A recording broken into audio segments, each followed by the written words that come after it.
So hang on. So you decided to come to the UK, and you're just like, okay, change your pace. Did you know you were gonna try acting still, or were you like, I'm gonna just go into a different No, industry altogether?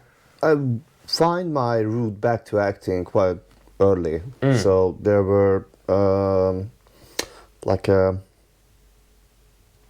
couple of friends of mine. I get to know them here, or I even there's a few of them I knew back from Hungary. Yeah. Gave me some advice, and I also found it wasn't a theater group. It was just a workshop kind of session. Right. Just Is that the one they had the diploma for? Is that different? no, that's a different one. Oh. That was a Hungarian one. It was all about drama and communication, so it's like improvisations and, Yeah. and you know those games that you can develop or maintain your acting skills with. So it was all about fun. Technically, we didn't really produce a show or sorry. Or So that was more for you, sort of. yeah, it was keeping more for fit. me, and also had a really good community. So we became friends, and we still maintaining those friendship, even though this particular workshop is no longer exists. But that was a good stepping stone to form our own theater group, actually. Right. That I'm part of it now. Yeah. And this and- has been going for how many years? 4. 4 years. Oh, Okay. 3, Wow. 4. Yeah, 4. Almost 4. And on top of that, I started to investigate my abilities in filmmaking, and not just as an actor. I started to do some photography, and it used to be my hobby back in primary school, to be fair. Yeah, I do love photography as well. Yeah, I did. So I kind of shifted towards filming instead of theater. Yeah. So I did a few short films as an actor, and I did one by myself as just a, I don't know, kind of showcase stuff. But it's really the first trial of mine. There's so the classic of like, it's this not is my something first short I film. present much, but anyway, it was fun, and I did a couple of workshops with this other organization, which kind of a talent agency, and they also doing workshops and have this idea to support actors. So I did a couple of paid workshops there, and did a week course. That was interesting. It was all about acting on film. I actually want to ask you something about Yeah. the acting. Is there any difference, because you were trained in Hungary in acting, Yeah. between the acting styles and training in Hungary versus the UK? Absolutely. Yeah.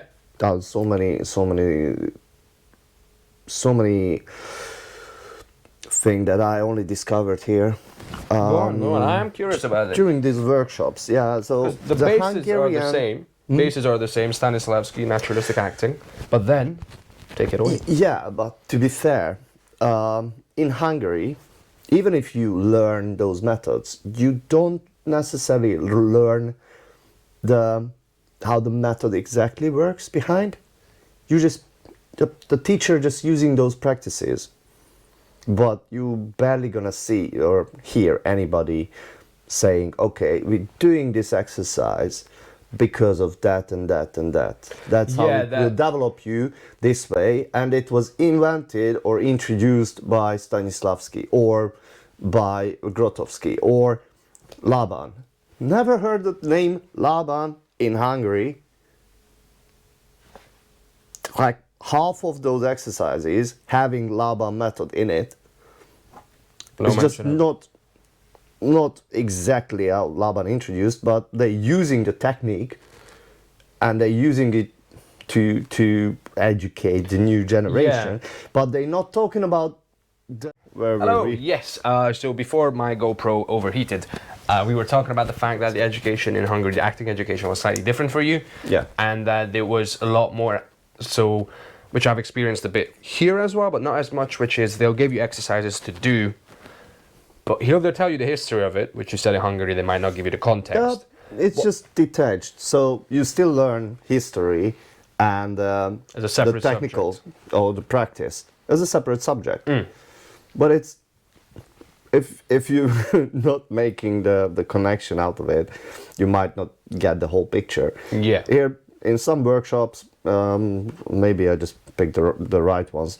That what I really enjoy is that during the practice, the teacher always says or tell you stories about how this whole idea came to life and how it's all connected and how it's helping you with your acting skills. The ideas themselves are good, but if you can put it in a story, you have more of a chance of connecting with it and it's just even better understanding, the context around it and potentially, a global view. Yeah. And I think the other thing we're seeing is that there's no explanation of the fundamental underlying principle necessary. It's like do this exercise because that fits into here, that fits into here, that fits into here. As opposed, I think I did have a big of an experience of that here as well, of that do this exercise. For instance, Meissner, do repetition. They kind of explain, don't try to get it right. You just have to repeat. But you don't really, and some of it is you understand later and once you've learned more and once you've actually, delved into it of like, oh, that's how it fits all together. Yeah.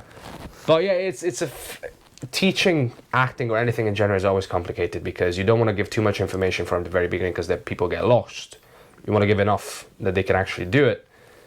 But then at the same time, people still need to sort of somehow know how this is supposed to look, feel, and what purpose does it serve. Especially with Meissner, I had the same feeling at the beginning. I was like, what the fuck am I doing? What's going on? You're blue. It's like, wow. You're smiling, you're staring.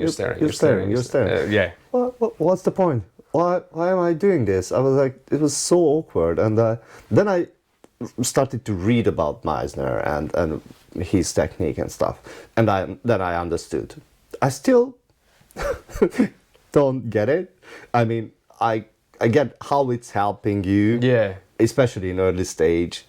But maybe it just hit me late when I already kind of had this kind of self-awareness and I don't know, can't enjoy that much that Meissner technique.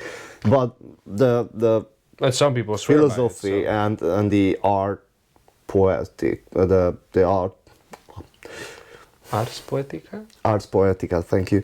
The Ars Poetica of Meissner is really something I like. Yeah, he had a very beautiful analogy of not trying to control the boat, meaning, the words that you're given, they're the boat, but then the current, the water itself is the play, the events that are happening, and don't try to control the boat. You focus on the current, the things that are happening and the stuff, as opposed to the literal words of like, I have to say this word like this, and then you get a lot of actors, which I used to do it, in my early days, which was like, I'm going to say this word exactly the same time with this intonation and it's gonna work perfectly, and then you watch your clip and like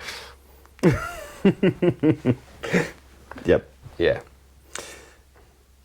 So that was your sort of different experience with the two different types of education. Also some stuff I never heard of in Hungary and I come across it in here. I mean more. But yeah, Laban, Lecoq especially. Lecoq was somebody I haven't heard of in Hungary. But then again, as you said, there might be types of theater back home that people haven't heard of here. Because, the Russian, was it Grotowski you mentioned? I feel the Hungarian style is really rely on Grotowski and Stanislavski schools and methods heavily. It's mainly, that's the main idea to especially Stanislavski had a big influence on everything, to be fair to reckon with, but yeah, that's just my view. I might be wrong. There are a couple of exceptions, of course. So there's some alternative theater in Hungary and even there's some really good improvisation, improv theater and all sorts of new ideas popping up. Yeah. So it's not all old school. I'm just feeling that the national theater kind of main line is based Mainstream, on yeah. this Grotowski and Okay, Stanislavski methods. Right. So we've sort of covered, acting, UK. Has your experience been in the UK as an actor? That's sort of the final phase of this is... Yeah. Maybe I started too early Right. to reckon with. Yeah, because it helped me to develop my English, Right. to be fair. But I just had a few kind of let down, not getting roles and stuff. So, but at the same time, I had really good progress in IT and achieved Yeah. a lot. So just going for a senior QA position nowadays. Let's just put it this way. And I still can maintain my acting passion with my theater group and with other gigs that I've been lucky to play with you. Yeah, we worked together. Yeah, that was nice. And at the Hungarian Cultural Centre in London. So I'm still in the loop. Yeah. I'm just not seeking or not looking for more opportunities than I can handle next to my full-time job. So to be fair, even without looking, I'm getting some opportunities. Yeah. Which is good enough for now. I feel sometimes I could do more if I really want to. And do you miss it? I want to, so I miss it a bit. It's just I don't think it's the right time to go back to it 100%. It's just, When in your opinion, what would be the right time? What are your criteria of defining when the right time is? I'm not even sure it's gonna be acting, to be fair. Okay. I'm missing art in general, like I'm missing writing as well. That's something. I always have some ideas under the shelf or something in my pocket, waiting for me to finish. Yeah. And I also would like to try myself out as director